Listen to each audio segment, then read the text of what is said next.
ఇప్పుడు no cost cough syrup తో 60 రూపాయల విలువ గల ఇన్హేలర్ పూర్తిగా ఉచితం. దెబ్బకి దగ్గు జలుబు మాయం.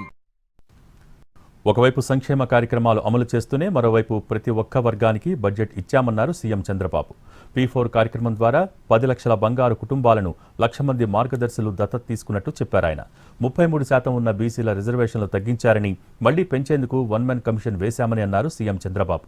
ఎస్సీ వర్గీకరణకు సుప్రీంకోర్టు అనుమతి ఇచ్చిందని, దాని ప్రకారం ముందుకు వెళ్తామని అన్నారు.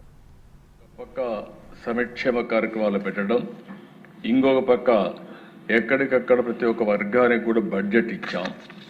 ఇందులో కూడా వాళ్ళ ఆదాయాన్ని పెంచే విధంగా, ఏ విధంగా మెరుగైనటువంటి జీవన ప్రమాణాల కోసం ఏమేం చేయాలనో అవన్నీ కూడా వర్కౌట్ చేస్తున్నాం.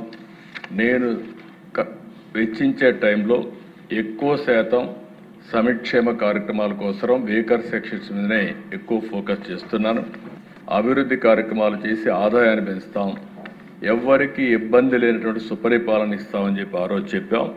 దాని ప్రకారమే ఈరోజు ముందుకు పోతున్నాం. మనం P4 తీసుకొచ్చాం, పబ్లిక్ ప్రైవేట్ పీపుల్స్ పార్ట్నర్షిప్. ఇప్పటికీ 10 లక్షల బంగారు కుటుంబాలని 1,00,000 మంది మార్గదర్శులు అడాప్ట్ చేసుకునే పరిస్థితికి వచ్చారు. నేను ఒకటే చెప్తున్నా, ఏ కార్యక్రమం అయినా దాని ఫలితాలు ఇమీడియట్గా రావు. దాన్ని నిరంతరం పర్యవేక్షించగలిగితే దీనికంటే మించిన ప్రోగ్రాం ఆర్థిక అసమానతలు తగ్గించడానికి వేరేది లేదని చెప్పి కూడా మరొకసారి మీ అందరికీ విజ్ఞప్తి చేస్తున్నా. స్పీకర్ సెక్షన్స్లో అధ్యక్ష, బీసీల్లో రిజర్వేషన్స్ 33% నుంచి తగ్గించారు. మళ్ళీ పెంచడానికి వన్ మ్యాన్ కమిషన్ వేసాం.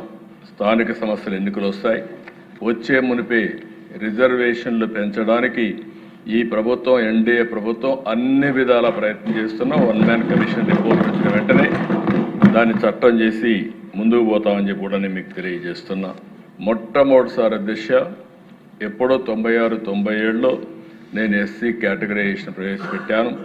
తర్వాత దాన్ని కాపాడలేకపోయారు. మళ్ళీ ఈరోజు సుప్రీంకోర్టు దానికి అనుమతి ఇచ్చారు. మళ్ళీ ఎస్సీ కేటగరైజేషన్ తీసుకొచ్చి దామాషా ప్రకారం ఎస్సీస్లో కూడా మాలా, మాదిగా, రెల్లి ఇలాంటివన్నీ తీసుకొచ్చి ఏబీసీ కేటగరైజేషన్ తీసుకొచ్చి ఎస్సీస్లో కూడా సామాజిక న్యాయం చేసిన ఘనత ఎన్డీఏ ప్రభుత్వానికి దక్కిందని